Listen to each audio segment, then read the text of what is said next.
Welcome back to Hartfelt Beer Reviews with yet another review. Today I'm going to be reviewing a beer that, dare I say, is a cult classic of beers, or of the brew kingdom of the world. Buxton and Omnipollo Brewing Company collaboration, Yellow Belly Imperial Stout. It is an Imperial Stout brewed with peanut and biscuit. Now, it says on the description, it wasn't brewed with nuts or butter or biscuits or anything like that, so that is odd to me. But it says Imperial Stout with peanut and biscuit flavors. I mean, I assume, how else are you going to get that? You're brewing with it unless you're adding flavorings, which is odd.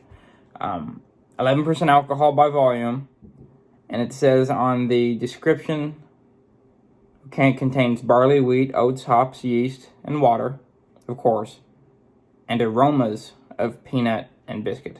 Best before January the 5th, 2024 out of the United Kingdom.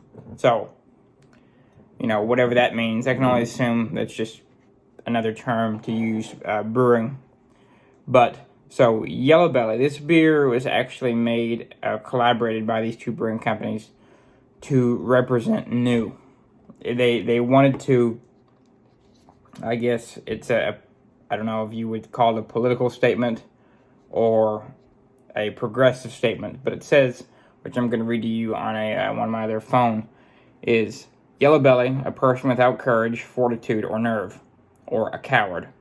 To us at the brewing company, one of the most cowardly deeds is to act anonymously, hiding behind a group that signify a trait of institutionalized racism. This beer was specifically brewed to celebrate all things new, open-minded, and progressive.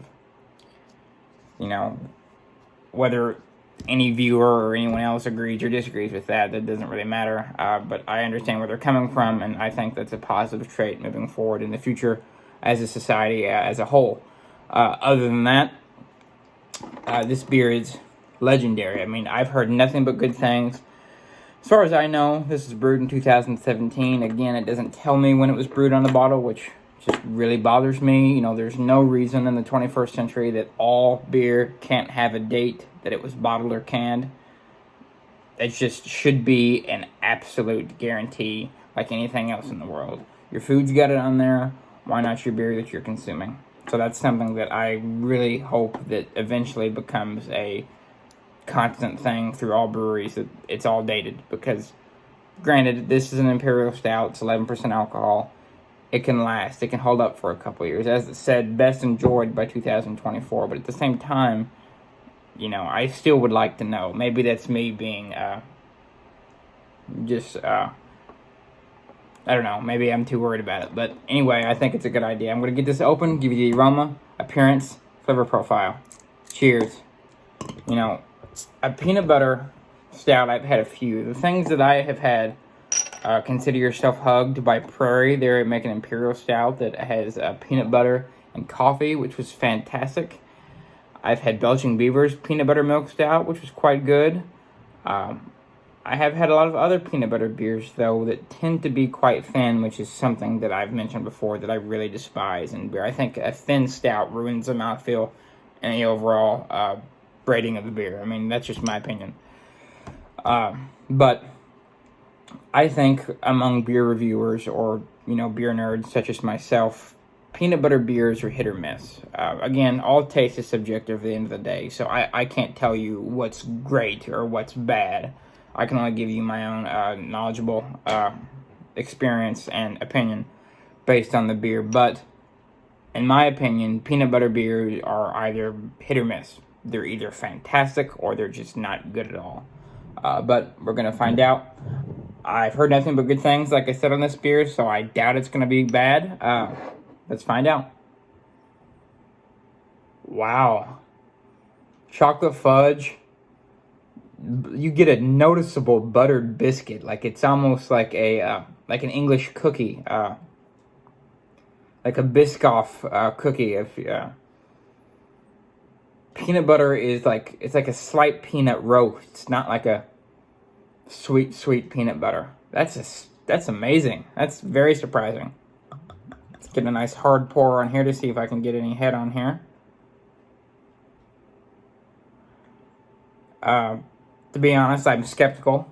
Other than the fact that I've only heard good things about this beer, I still worry. I worry that I chase these beers and I spend the money and I'm gonna just be let down. But that's maybe my anxiety because I've been burnt on so many beers. But let's go ahead and get the aroma from the glass. Oh my lord.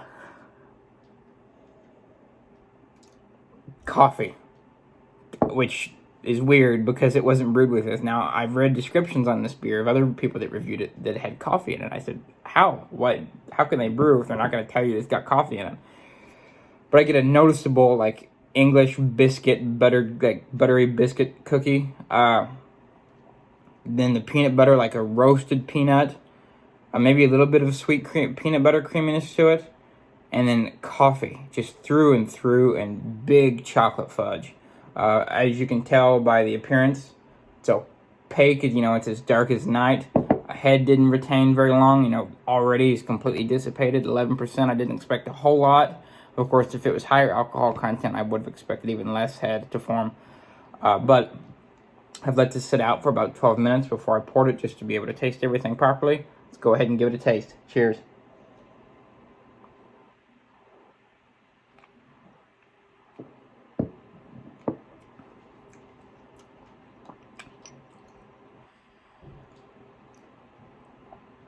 That is phenomenal.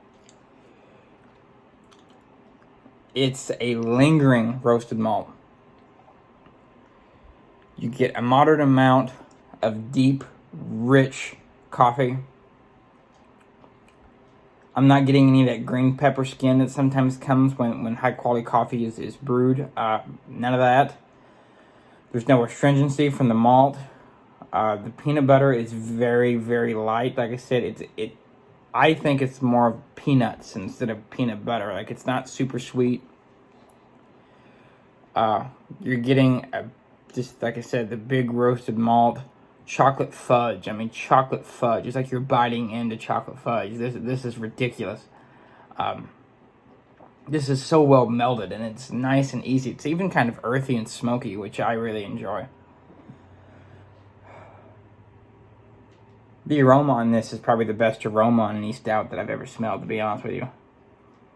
It's like a Danish. I mean, it's just like a buttercream, peanut butter, chocolate fudge cookie with, like, you dip it in your morning coffee.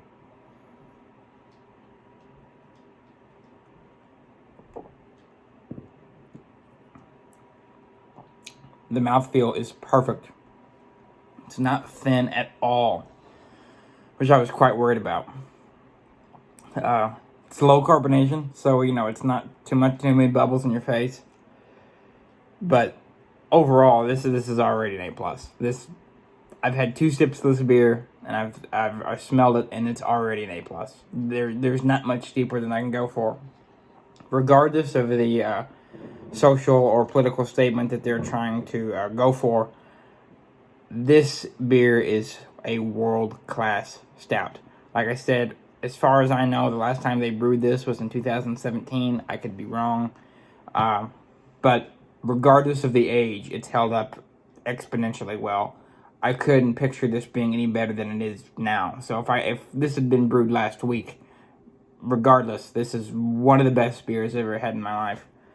And it seems that I'm saying that more and more over the last few days. I've had so many world-class beers recently that they don't run together. It's just so exciting, as a beer reviewer and someone who is obsessed with the beer world. Something that people can come up with like this is just mind-blowing, and it's really something special. People have to love what they do to make beer this good. You just can't take a scientist and a chemist and just make something up because you know what you're doing. That's not how that works. I mean, of course that's part of it. You have to be intellectual and experienced to be able to brew, but at the same time, you've got to care about what you're doing. You can't just mix stuff together in a pot and hope something golden comes out. This is the best pastry. I would go is to say the pastry stout that I've ever had. I mean, like I said, chocolate fudge, buttercream, peanut, biscuit, butteriness dipped in your morning coffee. I mean, if I were in London right now, this would be the beer that I would want more than anything else, because that just pictures that English breakfast kind of type food fanfare that they enjoy over there. But I'm going to try to cut it short today. You know, most of my reviews have been almost 20 minutes long the last few days. I kind of want to just get the review out there. I don't want to ramble on in case some people might think that, because I know most of you here for the beer review and nothing more. But like I said, I found this at Syndic's in Brookfield, Wisconsin. It's about 15 minutes away from Milwaukee. About $10 a bottle, not too bad. Like I said, this is a legendary beer. You know, people have been searching for this for years and years, including my partner on here, Jonathan Troville, on Hartfelt Beer Reviews. He really wants this beer, so I'm considering going to grab him a bottle, because I almost have to, how good this is.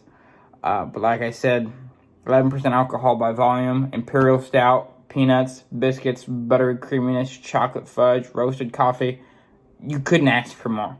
For someone that enjoys Imperial Stouts or just enjoys craft beer as a whole, this is an absolute must-have. I recommend you go out for it, barter for it, haggle for it, steal it, do whatever you have to do, because this is a world-class beer for any world-class person. Again, thank you for coming into Hartfelt Beer Reviews. My name is Kyle Hart. I hope you enjoyed the review.